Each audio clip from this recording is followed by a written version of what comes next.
कौन से आत्मा कहाँ निकाले? 3।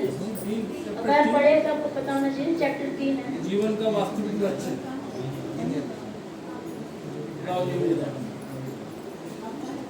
आप तो पढ़े होंगे ना मातृश्री? हाँ, आपका तो ठीक है। श्री प्रभुपाद, यह आंदोलन विशेष रूप से मानव को जीवन के वास्तविक लक्ष्य तक पहुंचने में सक्षम बनाने के लिए है। बॉब वास्तविक लक्ष्य। श्री प्रभुपाद, जीवन का वास्तविक लक्ष्य। बॉब, क्या जीवन का वास्तविक लक्ष्य ईश्वर का ज्ञान प्राप्त करना है?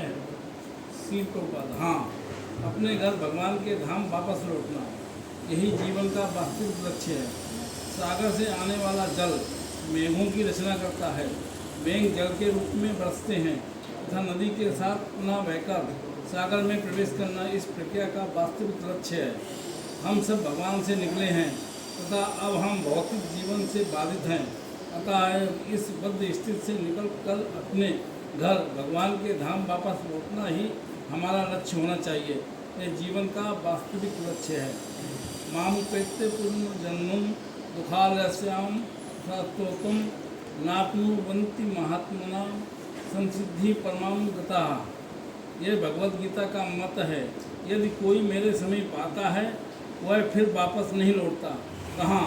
इस स्थान को दुखालस्य शास्त्रम कहते हैं। यह स्थान दुखों का घर है। यह तथ्य सबको ज्ञात है, किंतु उन्हें तथाकथित नेताओं ने मूर्ख बना दिया है। भौतिक जीवन दुखी जीवन है।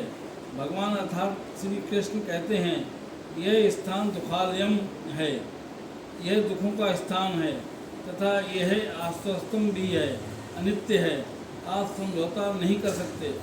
ठीक है, यह दुखपूर्ण है तो होने दीजिए। मैं यहाँ एक अमेरिकी तथा अथवा भारत की बात रहूँगा नहीं, आप ऐसा भी नहीं कर सकते। आप एक अमेरिकी ही नहीं रह सकते। आप ऐसा सोच सकते हैं कि अमेरिका में जन्म लेकर आप अत्यंत सुखी हैं, किंतु आप अधिक समय तक एक अमेरिकी नहीं रह सकते। आपको वहाँ से बहिष्कृत होना पड़ेगा तथा आपके अगले जन्म के विषय में आपको कुछ ज्ञान नहीं है। अतः यह दुखालस्य शास्त्रम है, दुखमय तथा अनित्य, यह हमारा दर्शन है।